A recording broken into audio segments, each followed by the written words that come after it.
تین وجوہات کی بنا پر۔ ایک، ایسی فضیلتیں نقل کرتے ہیں کہ جس سے اہل بیت کے خدا ہونے کا، اہل بیت کے رسول ہونے کا شائبہ، ایسی فضیلتیں جو انسان کو بلوغ کی طرف لے جائیں، جو اہل بیت کا مقام ہے۔ وہ حدیث جو میں نے سرنامہ کلام میں آپ کی خدمت میں پیش کی، اس کا ترجمہ اسی مقام پر پیش کروں۔ پانچویں امام ہے محمد باقر علیہ السلام۔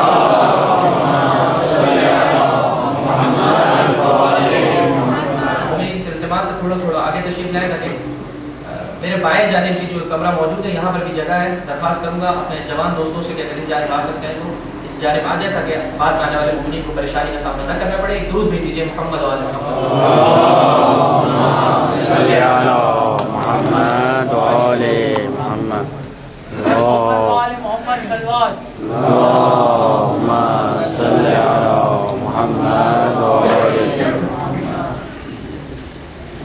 محمد وآل محمد صلوات، اللهم صل على محمد وآل محمد، صل على محمد وآل محمد، اللهم صل على محمد وآل محمد۔ موضوع میرا امامت اور ولایت تھا۔ عرض کیا ابھی تک کی گفتگو میں آپ کی خدمت میں توجہ کا طالب رہوں گا، میرے پاس زیادہ لمحات باقی نہیں رہے تاکہ میں آگے بڑھ سکوں۔ موضوع امامت اور ولایت تھا۔ عرض کیا آپ کی خدمت میں اللہ کی جانب سے جو کچھ بھی انسان کو دنیا میں مل رہا ہے وہ اللہ کی رحمت ہے۔ وہ جو دنیا میں مل رہا ہے جو خدا کے یہاں بہت اہمیت کا حامل نہیں ہے، فقط امتحان کی خاطر دیا جا رہا ہے، اس کا دینے کا اختیار بھی پروردگار متعال نے اپنے ہاتھوں میں رکھا ہے۔ کیسے ہو سکتا ہے کہ وہ جو رحمت عظمیٰ الہیہ ہے اسے لوگوں کے اختیار میں لہذا پروردگار متعال کی جانب سے رسول بنائے گئے، پروردگار متعال کی جانب سے ان کے اوصیاء کا تقرر کیا گیا اور لوگوں سے یہ چاہا گیا کہ ان کے در سے اپنے آپ کو متصل رکھیں تاکہ ان کی دنیا بھی سعادت مندی کے ساتھ اور آخرت بھی سعادت مندی کے ساتھ گزر سکے۔ عرض کیا میں نے آپ کی خدمت میں دشمن نے ابتدائی کائنات سے ابھی تک یہ کوشش کی کہ لوگوں کو رسالت سے، لوگوں کو وصایت سے، لوگوں کو امامت سے دور کر دیا جائے۔ ایک بڑی تعداد کو دور کرنے میں کامیاب بھی ہو گیا۔ وہ جو قلیل تعداد ہے کہ جو ظاہری اعتبار سے در اہل بیت سے متصل نظر آتی ہے، اس کے لیے بھی جو دشمن نے سازش کی، اور وہ سازش کی جو امام کے زمانے میں موجود ہے بلکہ ابتدائی کائنات سے موجود ہے، دیگر انبیاء کے زمانوں میں، دیگر مذاہب میں بھی یہ سازش پائی جاتی ہے۔ اسی سازش کی جانب اس مقام پر میرا مولا اشارہ فرما رہا ہے کہ دیکھو چاہنے والے اپنی آنکھیں کھول لیں، دیکھو جب تم ہمارے غیر سے ہماری فضیلت سنو تو اتنا سوچ لو کہ جو جس سے سنتا ہے در حقیقت اس کی عبادت کر رہا ہے۔ اللہ کی بات سنو گے، اللہ کی عبادت کرنے والا، شیطان کی بات سن لو، شیطان کی عبادت کر رہے ہو۔ جب غیر سے سن رہے ہو، جانتے بھی ہو کہ سوائے بغض کے اس کے دل میں کچھ نہیں ہے، پھر آ کر وہ فضیلتیں سنا رہا ہے تو تمہارے رونگٹے نہیں کھڑے ہونے چاہیے کہ بھائی یہ کب سے اپنا ہو گیا؟ جب ابو سفیان نے میرے مولا سے آ کر کہا کہ مولا آپ کیوں نہیں کھڑے ہوتے، میں ساتھ دوں گا آپ کا قیام میں، تو علی نے یہی تو جواب دیا تھا بھائی تو کب سے اسلام کا محب ہو گیا، تو کب سے اسلام کا چاہنے والا ہو گیا؟ تھوڑی تو انسان عقل رکھے، انسان اتنا بھی سادہ نہیں بنے۔ غیر آ کے آپ سے کہتا ہے میں آپ کی مدد کروں گا اور آپ سمجھتے ہو یہ ہمارے لیے بہت کارآمد ہے۔ اب میں مثالیں نہیں دے سکتا ہوں، آپ خود ہی ڈھونڈ لیجیے، خود ہی دیکھ لیجیے کہ جن کی دنیا خدا، جن کا خدا دنیا، جن کا خدا پیسہ، جن کا خدا مقام، جن کا خدا حکومت، ہم یہ سمجھتے ہیں کہ یہ آئے ہیں اور ان کی سبب سے ہمارا دین بچ جائے گا، یہ دین کو بچانے کے لیے ہمارے ساتھ آئے، یہ اپنے مفادات کی خاطر آئے۔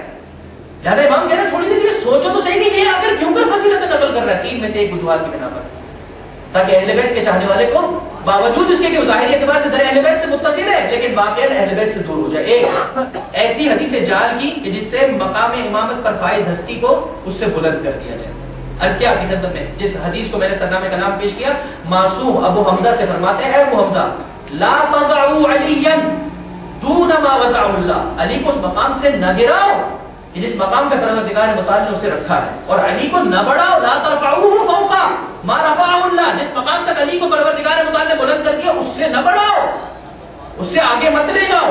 فرمایا اس قسم کی حدیثیں نقل کر دیں تاکہ تم بھی خوش ہو جاؤ، واہ کیا بات ہے۔ اور عزیزان گرامی چونکہ میں نے اپنے کانوں سے یہ دو باتیں سنی ہے لہذا اپنی خدمت پیش کر رہا ہوں، نہیں معلوم اس کے علاوہ کیا کچھ خرافات ہے جو اسی منبر سے نشر ہو رہا ہے، اور ہماری کم معرفتی کی بنا پر لوگ نہ صرف یہ کہ سنتے ہیں بلکہ چاہنے والا سمجھتا ہے کہ میری چاہت میں اضافہ ہو رہا ہے۔ کبھی یہ کہا جاتا ہے کہ بھائی میرا نام اگر محمد رضا ہے تو آپ مجھے محمد کہیے تو بھی میں ہوں، مجھے رضا کہیے تو بھی میں ہوں، بس اگر اللہ کو اللہ کو تو بھی وہی ہے، علی کو اللہ کو تو بھی وہی، اسی ممبر سے کہا جاتا ہے۔ ہر انسان کو جو اس کا اسٹیٹس ہے، جو اس کا مقام اس سے بلند کر دیا جائے یہ بھی غلط، اس سے گرا دیا جائے یہ بھی غلط۔ اس رحمت عظمیٰ کو جس مقام پر ہم نے رکھا ہے، دیکھو اسی مقام پر رہتے ہوئے تم نے اسے حاصل کر لینا ہے۔ بس فرمایا پہلی قسم کی احادیث وہ ہے کہ جس میں ائمہ کو ان کے مقام سے بلند کر دیا جاتا ہے۔ دوسری مثال میں آپ کی خدمت میں پیش کر لوں، چونکہ میں نے خود اپنی کانوں سے سنا ہے اور دیکھا ہے اس سی ڈی کو، اس لیے میں آپ کی خدمت میں اس مثال کو پیش کر رہا ہوں۔ کہنے لگے میزان ہوتا ہے، ترازو ہوتا ہے، اس کے دو پلڑے ہوتے ہیں، اگر ایک پلڑے میں آپ کوئی ایسی چیز رکھ دیں جو بھاری ہے تو دوسرے پلڑے کی کیا کیفیت ہو جائے گی؟ اٹھ جائے گا، بلند ہو جائے گا۔ پر جو ہلکا ہوتا ہے وہ بلند ہو جاتا ہے، اور جو وزنی ہوتا ہے، بھاری ہوتا ہے، ثقیل ہوتا ہے، وہ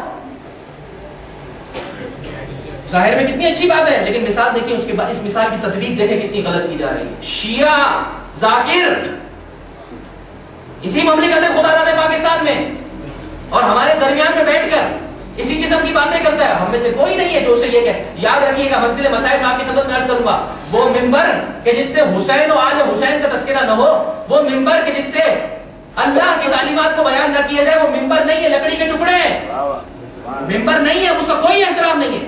بس میرا احترام اس وقت تک ہے جب تک میں وہ کچھ کہوں جو اللہ نے چاہا ہے، اس کے رسول نے چاہا ہے، روایت نے چاہا ہے۔ جب میں اس کے مطابق نہ کہوں اور میرا کوئی احترام نہیں ہے، یہ عالم نہیں ہے، شیطان ہے، یہ ذاکر نہیں ہے، یہ شیطان ہے۔ اس مثال کو پیش کرنے کے بعد کیا کہتے ہیں؟ جب بھی زہرا سلام اللہ علیہ آتی تھی تو رسول اٹھ جایا کرتے۔ کیا کہنا چاہتے ہو بھائی آپ؟ کیا پیغام دینا چاہتے ہو؟ مقام زہرا اپنی جگہ پر، لیکن رسالت سے زیادہ نہیں ہے، رسالت سے برتر نہیں ہے۔ فرمایا اس قسم کی حدیث تمہارے درمیان میں نقل کریں گے، اپنے آپ کو بچا کے رکھنا۔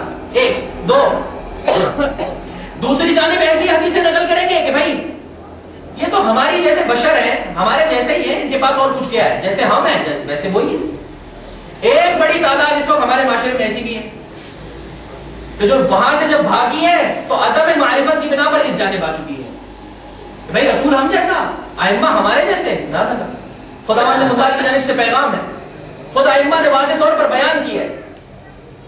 دیکھو ہم عبد ہیں، اللہ کے بندے ہیں، رسول کے غلام ہیں، لیکن پروردگار متعال کی ہم نے اس طرح سے اطاعت بجا لائی ہے، اس طرح سے اطاعت کی ہے کہ ہمیں عبودیت پر رکھو اور اس کے بعد جو فضیلت ہمارے لیے کہنا چاہو تم کہہ سکتے ہو، اس لیے کہ ہمیں پروردگار متعال نے بہت بلند مقام دیا ہے۔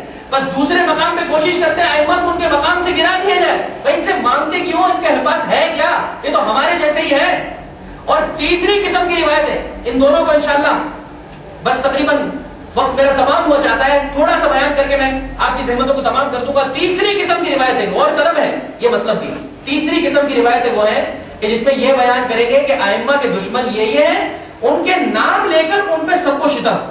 ائمہ نے کہا ہے کہ ان کے نام لے کے انہیں گالیاں دو، دشنام دو، نازیبہ کلمات ان کے لیے استعمال کرو۔ امام نے فرمایا دیکھو اس قسم کی روایتیں تمہارے درمیان میں نشر کریں گے تاکہ جب تم اس طرح سے کرو گے تو قرآن بیان کر رہے ہیں دوسروں کے جھوٹے خداؤں کی برائی نہ کرو، اس لیے کہ جب تم ان کے جھوٹے خداؤں کی برائی کرو گے نتیجہ کیا ہوگا؟ تو تمہارے سچے خداؤں کی، تمہارے سچے رہنماؤں کی برائی کرتے ہوئے نظر آئیں گے۔ اور اس مقام پر دشمن نے ایک بہت بڑی سازش یہ بھی کر رکھی ہے، ہماری اپنی جہالت کی بنا پر، ہماری عدم معرفت کی بنا پر یہ سازش ہمارے درمیان میں نظر آتی ہے۔ کتنے ہی مقام ایسے ہیں کہ جہاں پہ سامنے والا جمود کا شکار نہیں ہے، مقصر نہیں ہے، اس کے ساتھ ائمہ نے بیان کیا ایسا رویہ اختیار نہیں کرو، لیکن اس کے باوجود بھی ہم برا رویہ اختیار کرتے ہیں، اسے اپنے سے دور کرتے ہیں۔ اس وقت کہا گیا اس پر کردار کی مار مارو، اسے اچھا کردار کس ذریعے سے اپنی جانب بلا دو۔ علی کو اتنا برا لگ رہا ہوگا یا آپ کو برا لگ رہا ہے؟ میرے مولا حسن کو برا لگ رہا ہوگا کہ جب آنے والا شام سے اس قدر نازبہ کلمات استعمال کر رہے ہیں مجھے آپ کو کہ جو ہم چاہنے والے ہیں، لیکن دیکھا گیا نہ جاننے کی بنا پر صحیح طرح سے اسے معلوم نہیں ہے، لہذا کردار کی بات مانی۔ وہ جو آیا تھا اس عالم میں کہ علی و آل علی کا بغض رکھتا تھا، اس عالم میں واپس پلٹا کے حب اہل بیت بن کر گیا۔ یہی پیغام ہے جو ہمارے لیے۔ بس عزیزان گرامی، ان تینوں قسم کی روایتوں کو اگر ہم دیکھیں تو ائمہ فرما رہے ہیں یاد رکھو یہ تینوں قسم کی روایتیں اس لیے تمہارے اندر نافذ کی گئی ہے، اس لیے تمہارے